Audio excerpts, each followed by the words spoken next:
আমার হাতে থাকা এই ফলটা নিশ্চয়ই ইতিমধ্যে সবাই চিনতে পারছেন। এই ফলটার ভিতর আছে প্রচুর পরিমাণে ভিটামিন এ, সি, ই এবং পটাশিয়াম, যেগুলো আমাদের শরীরের রোগ প্রতিরোধ ক্ষমতা বৃদ্ধি করতে বিশেষ ভূমিকা পালন করে। এই ফলটার ভিতরে থাকা ভিটামিন এ বিশেষ করে আমাদের দৃষ্টিশক্তি বৃদ্ধি করতে অনেক সাহায্য করে।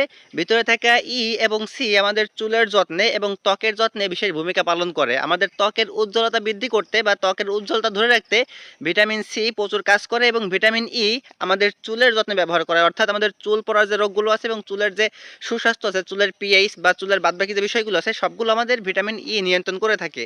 এই ফলটার ভিতরে এমন কিছু এনজাইম আছে যা আমাদের হজম শক্তি বৃদ্ধি করতে সাহায্য করে এবং যেগুলো অ্যান্টি অক্সিডেন্ট হিসেবে কাজ করে, অর্থাৎ আমাদের শরীরকে বিভিন্ন ক্ষতিকর সাইড থেকে রক্ষা করে। এই ফলটার ভিতরে আছে সুন্দর একটা স্মেল এবং প্রাকৃতিক চিনি। প্রাকৃতিক চিনি থাকার কারণে এই ফলটা খেতে বেশ মিষ্টি হয়ে থাকে। এই ফলটা অতিরিক্ত খাওয়ার ফলে শরীরের ওজন বৃদ্ধি পেতে পারে এবং মাঝে মাঝে ডায়াবেটিসের সমস্যা করতে পারে।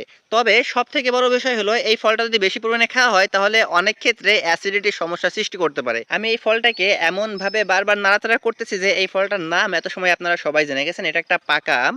এটাকে ইংরেজিতে বলা হয় ম্যাঙ্গো এবং বৈজ্ঞানিক ভাষায় এটাকে বলা হয় ম্যাগনিফেরা ইন্ডিকা।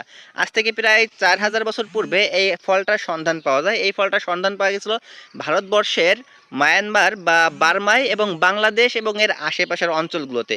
প্রথমে এই ফলটাকে যে বন জঙ্গল থেকে সংগ্রহ করা হতো, পরে এই ফলটার স্বাদ এবং যে গন্ধগুলো আছে সব দিক বিবেচনা করে তারপরে এইটাকে আস্তে আস্তে মানুষ চাষাবাসের মাধ্যমে উৎপাদন করা শুরু করলো।